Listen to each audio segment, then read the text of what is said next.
Consumer finance protection में जो सबसे ज़्यादा डार्क साइड है वो पॉलिसीज को जो एक्चुअल टर्म्स एंड कंडीशंस हैं उनको हिडन रखना है इनोसेंट कंज्यूमर से। क्रेडिट कार्ड के लिए जब कोई अप्लाई करता है हम उसकी मिसाल दे सकते हैं। Credit card best side I would say कि उसमें आप उसकी टर्म्स एंड कंडीशन जो है वो इतनी बारीक तरीके से लिखी होती है कि कोई इसे पढ़ नहीं सकता और मैग्नीफाइंग ग्लास कोड को यूज करना पड़ता है उसको पढ़ने के लिए। तो आप कंज्यूमर क्या करोगे?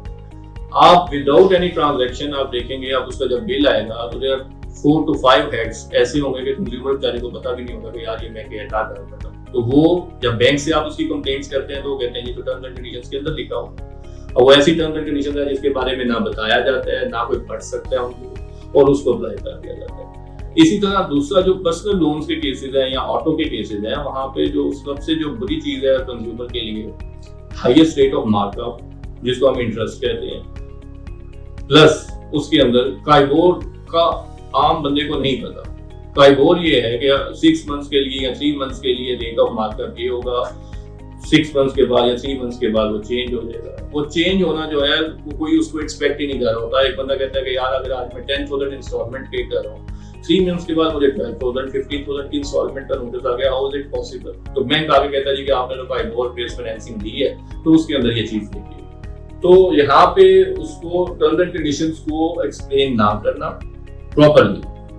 वो सबसे बड़ा उसके रास्ते में मतलब जो सब्सिक्वेंटली उसके डिस्प्यूट्स बनते हैं। और रेट्स ऑफ इंटरेस्ट और रेट्स ऑफ मार्कअप जो है और हिडन चार्जेस खासतौर पे जो छोटे लोन है, जो माइनर लोन है जिनको आप पर्सनल लोन, क्रेडिट कार्ड के लोन कहते हैं या इनके ऑटो लोन है, इनके अंदर जो हिडन चार्जेस हैं वो बहुत ज्यादा उसको उसकी वजह से वो परेशानी है उसके लिए कंज्यूमर। डॉक्यूमेंट्स को तो प्रोटेक्ट करते हैं लेकिन प्रैक्टिकली ऐसा हो नहीं रहा। इम्प्लीमेंटेशन नंबर ऑफ सर्कुलर्स हैं in favour of the consumer लेकिन उस पे प्रैक्टिकली आप देखेंगे तो उस पे कोई जो है वो स्टेप्स नहीं लिए जाते तो उसको वाकई प्रोटेक्ट किया जाए। कॉल्स करना रोका गया है, लोगों के घर पे जाके नॉक करना रोका गया है। लोगों को देखें आप उनको सड़क पे खड़ा करके गाड़ियों से उतार के फैमिलीज में उतार के सड़क पे फेंक के उनकी गाड़ी को रिपोजेस करके वेयर हाउसेस में जाके खड़े करने से रोका गया। लेकिन क्या हो रहा है आपके सामने, हमारे सामने तो इवन के अभी रिसेंटली दोबारा से कोई सुसाइड के केसेस इस तरह से आ गए हैं जो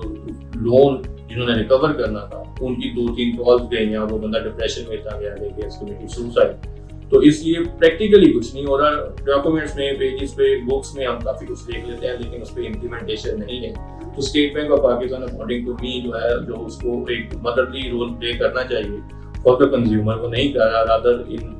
लीग विद द बैंक्स। वो उनकी ज्यादातर कोशिश यही है कि बैंक्स को प्रोटेक्ट किया जाए instead of the consumer. Present practice चल रही है जिसको हम अमूमन कहते हैं कि स्टैम्प पेपर पे जो कंज्यूमर है या कस्टमर है वो थर्ड पार्टी को गाड़ी विदाउट क्लियरिंग बैंक्स ड्यूज जो है वो आगे ट्रांसफर कर देते हैं विद द अंडरटेकिंग या विद द अंडरस्टैंडिंग के जो फ्यूचर इंस्टॉलमेंट्स हैं वो जो थर्ड पार्टी है जिसको ट्रांसफर किया जाता है वो रीपे करेगा। तो बैंकिंग लॉ जो है वो तो इस चीज को रिकॉग्नाइज नहीं करता। Rather in terms of this banking law this is not only violation of contract but it's also an offense under section 20 of FIO 2001।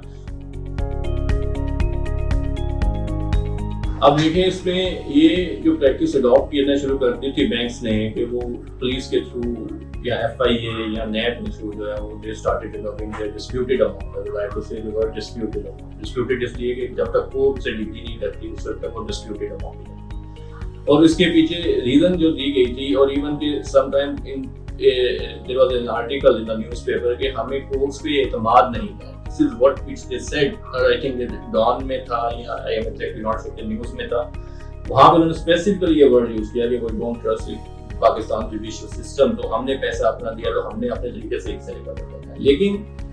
Law से उसके ना इसमें पुलिस इन्वॉल्व हो सकती, ना नैब इसमें इन्वॉल्व हो सकती और ना ही जो है वो अपना FIO को इन्वॉल्व किया जा सकता। लेकिन even then in presence of the law इनको इन्वॉल्व किया गया। Then we approach the courts और by the grace of almighty Allah वो प्रैक्टिस जो है वो उसको खत्म किया गया, क्वाश किया गया, वॉइड ऑफ इनिशियल डिक्लेयर किया गया। मोस्ट पर्टिकुलरली जो आल्सो नैब की जो इन्वॉल्वमेंट थी उसको इलीगल डिक्लेयर किया गया, पुलिस की इन्वॉल्वमेंट को इलीगल डिक्लेयर किया गया। और keeping in view the present amendments in section 20 of the FIO 2001 जो रेलेवेंट लॉ है, FIA को इजाजत दी गई है लेकिन उसकी जुरिस्डिक्शन को कर्टेल किया गया है टू सर्टेन एक्सटेंट। ये नहीं कि आम ऑर्डिनरी FIA का जो ऑफेंस है दैट इज डिफरेंट, और जो बैंकिंग से रिलेटेड ऑफेंस है दैट इज डिफरेंट, और उसमें FIA has to act in cautiously. ये नहीं कि आप स्टेट की तरफ से जाके लोगों को उठा के ले आए, और उसमें भी काफी हद तक बैंकिंग कोर्ट को ही जो रिस्ट्रिक्शन दी गई है कि वो ही डिसाइड करेगी। तो अब आगे ये सिस्टम जो है या ये जो बैंक्स की जो प्रैक्टिस है इसको काफी हद तक कोर्ट्स की इन्वॉल्वमेंट की वजह से उसको बैंकिंग ओम्बड्समैन जो पाकिस्तान में है वो आप देखेंगे तो जो बैंकिंग से रिलेटेड ओम्बड्समैन है उनको स्पेसिफिकली जो डेजिग्नेट किया गया है पर्सन को मर्द भी हो सकते हैं, खातून भी हो सकते हैं, उनकी जो फंक्शनिंग है उनको चैलेंज किया गया था बैंक्स की तरफ से before the honourable Lahore high court, और मिस्टर जस्टिस शम्स मिर्जा साहब ने रिसेंटली पास जजमेंट जो है उनकी फंक्शनिंग को इलीगल डिक्लेयर किया, अनकॉन्स्टिट्यूशनल डिक्लेयर किया फॉर द रीजन के there are certain facts and cases इस तरह से हैं जिनमें एविडेंस रिकॉर्ड करने की जरूरत है। तो विदाउट रिकॉर्डिंग ऑफ एविडेंस जो है वो ombudsman जो है केसेस को डिसाइड नहीं कर सकते, और ombudsman जो है पावर टू रिकॉर्ड एविडेंस। वो बैंक्स ने उस चीज को चैलेंज किया था, ऑल दो वो डिसीजंस तो कंज्यूमर के फेवर में थे, तो all those decisions were set aside by honourable Lahore high court, and then that matter is presently pending before honourable supreme court of Pakistan, जहां पे अभी इशू पेंडिंग है कि क्या जो जजमेंट्स दी गई हैं वो ठीक है। तो पाकिस्तान में जो कंज्यूमर की प्रोटेक्शन है दैट इज क्लोज टू नील। अगर आप देखेंगे डॉक्यूमेंट्स के अंदर, बुक्स के अंदर, स्टेट बैंक ऑफ पाकिस्तान के सर्कुलर्स के अंदर हमें बेतहाशा ऐसी चीजें मिलेंगी कि जिसमें कंज्यूमर को बहुत ज्यादा प्रोटेक्ट किया गया है, बट उसकी practical implementation that is nothing, कुछ भी नहीं हो रहा फॉर द रीजन कि हर चीज जो है वो एक इंस्टीट्यूशन को बचाने के लिए, बैंक्स को बचाने के लिए ज्यादा एफर्ट्स की जाती हैं as compare to the consumer. मैंने इसमें आपको एक रेफरेंस दे देता हूँ, अगर पाकिस्तान के अंदर circular 13 and 32 state bank of Pakistan ने आई थिंक 1984-1986 के दरमियान में जो इशू किए थे, और जो इस्लामिक मोड ऑफ फाइनेंसिंग को एग्जैक्टली डिफाइन करते हैं, आप आज भी मनोवन उस पर एक्ट अपॉन करना शुरू कर दें, कंज्यूमर 70 to 80% जो है वो प्रोटेक्ट हो जाएगा, और आपके जो छोटा तबका है जो लोन लेते हैं जो बिजनेस के लिए, जिससे कोई अपना रिक्शा बना रहा है, कोई गाड़ी बना रहा है और उसके बेसिस पे वो कमा रहा है अपना या अपने बच्चों के लिए, वो काफी हद तक उससे सेफ होगा सर, और वो उसको एक आइडिया होगा कि मैंने इतने पैसे लिए और मैंने इतने पैसे वापस कर दिए। सबसे डार्क साइड ये है कि पाकिस्तान में आज तक यही नहीं पता कि पैसे लेके वापस कब कितने करने। सबसे बड़ा जो हर्डल आता है ना वो CIB क्लियरेंस का आता है। बाकी जब आप लोन अप्लाई करते हैं तो सबसे पहला क्वेश्चन होता है कि आपकी CIB हिस्ट्री क्या है, वो आप देखते हैं। CIB जो है वो स्टेट बैंक ऑफ पाकिस्तान ने ऑलमोस्ट को अलाउ किया हुआ है, और all the banks are bound to report to the state bank of Pakistan in respect of the CIB, जो भी कस्टमर की CIB है। लेकिन मेरे मुताबिक ये आम जो जिस बेचारे ने कोई रिक्शा चलाना है, किसी ने कैब लेनी है, किसी ने होम लोन लेना है या छोटे लेवल पे, इन लोगों पे इसकी रिस्ट्रिक्शन नहीं होना चाहिए, इतना स्ट्रिक्टो सेंसो इसको अप्लाई नहीं करना चाहिए फॉर द रीजन ये आप अप्लाई करें तो पॉलिटिशियंस पे करें, उन लोगों पे करें जिन लोगों ने लोन लिया और गवर्नमेंट में बैठ के उसको माफ करना है। That is very much beneficial for the general public, आप एग्जैक्टली उन लोगों के लिए अप्लाई करें। पाकिस्तान में मुझे 23 साल हो गए बैंकिंग का काम करते हुए, और होता है यहाँ पे क्या है कि अगर एक पॉलिटिशियन ने लोन अपना माफ करवाया है तो बाद में वो अपने बेटे के नाम की कंपनी बनवा के नई कंपनी का लोन ले लेगा, और उसका ऑब्वियसली उसका सेविंग में कोई डाटा नहीं होगा, लेकिन उसी फैमिली में पैसे जा रहे हैं। एक बंदा जिसने अपना रिक्शा बनाने के लिए और 10 बंदों का साथ में रोजगार कमाने के लिए उसने लोन के लिए अप्लाई किया, और उसका किसी वजह से CIB में किसी वक्त में 500, 1000, 2000, 5000, 10,000 रुपए की वजह से उसका नाम आ गया, तो आगे बैंक किसी सूरत में उसको लोन नहीं देगा। तो वो पता क्या करेगा, वो अपने घर के बच्चों को नहर में फेंकेगा, सुसाइड करेगा, अपने ऊपर पेज छिड़क के मारेगा। इसलिए यहाँ पे फेडरल गवर्नमेंट को और जो स्टेट बैंक ऑफ पाकिस्तान है उसको अपना रोल ये प्ले करना चाहिए कि जो माइनर लोन्स हैं एटलीस्ट इनकी हद तक जो है स्मॉल लोन्स की हद तक CIB की स्ट्रिक्टनेस इतनी ना लगे। और मैं यहाँ पे दोबारा रिपीट कर रहा हूँ कि स्टेट बैंक ऑफ पाकिस्तान का सर्कुलर यहाँ पे मौजूद है जो कहते हैं कि बैंक्स जो है अगर वो CIB की प्रेजेंस में भी लोन देना चाहते हैं तो वो दे दें, लेकिन the most darker side of the fact is that कि बैंक्स कभी भी नहीं देते। आज तक स्टेट बैंक ऑफ पाकिस्तान ने किसी बैंक से ये चीज पूछी है कि आपने ये जो लोन डिक्लाइन किया है ये क्यों किया, इस चीज की कभी भी रिपोर्ट नहीं ली जाती कि आपके पास 10 एप्लीकेशंस आई थी, आपने 3 अलाउ कर दी, 7 डिक्लाइन कर दी, वो क्यों की? मैं 100% श्योर हूँ कि उस 7 में से 5 जो डिक्लाइन हुई होंगी वो CIB की वजह से डिक्लाइन और माइनर लोन्स के डिक्लाइन।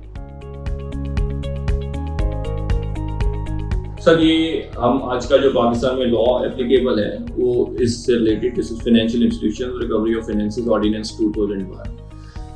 कॉन्ट्रेक्चुअल ऑब्लिगेशंस जो हैं फाइनेंस से रिलेटेड अगर आप देखेंगे उसके अंदर तो ये चीज़ मेंशन की गई होती है कि जो मैं लोन ले रहा हूँ, कस्टमर जो लोन ले रहा है उसकी रीपेमेंट का जो प्रोसीजर है उसका मेजर पोर्शन जब आप उसकी रीपेमेंट होगी किसी इंस्टॉलमेंट्स की या तो उसका जो major 70-80% of portion of debt payment है वो इंटरेस्ट के अगेंस्ट या मार्कअप के अगेंस्ट जाएगा और कुछ चार्जेस के अगेंस्ट जाएगा, जो बैंक किसके चार्जेस एंड लास्टली वो जाकर प्रिंसिपल के अगेंस्ट जाएगा। अनफॉर्चुनेटली इसी चीज को इस लॉ के तहत कवर दे दिया गया बाय द फेडरल गवर्नमेंट, जिसके अंदर सेक्शन 10 है, इसका जो रेलेवेंट इसकी एक्सप्लेनेशन है जिसमें इस चीज को डिफाइन कर दिया गया कि अगर कोई रीपेमेंट्स होंगी तो banks are entitled to adjust those payments against expenses, markup and lastly against the principal. तो ये जो चीज है इस चीज को खत्म होना चाहिए according to us. These clauses in the contract और ये जो लॉ है अगर इसको हम इस तरह एप्लीकेबल रहेगा, इंप्लीमेंट करते रहेंगे इस प्रोविजन को, तो इससे ज्यादा डार्कर साइड हो सकती मुझे नहीं कुछ नजर आ रही, क्योंकि ये सबसे ज्यादा डार्कर साइड यही है कि वो बेचारा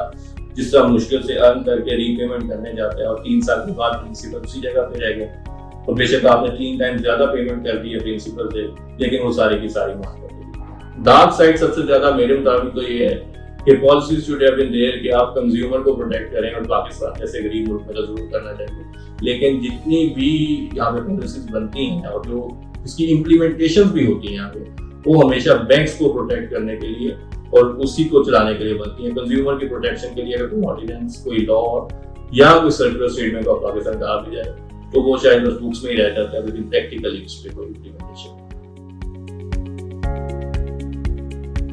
स्मॉल लोन्स की बात करूंगा, बड़े लोन्स की बात नहीं करूंगा। स्मॉल लोन्स के अंदर स्टेट जो है वो वेलफेयर स्टेट, रियासत मदीना, इस्लामिक स्टेट, उसका कॉन्सेप्ट अडॉप्ट करे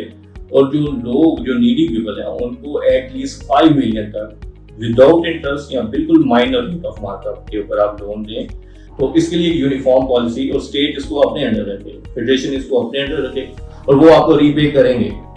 क्या ऑनेस्ट पीपल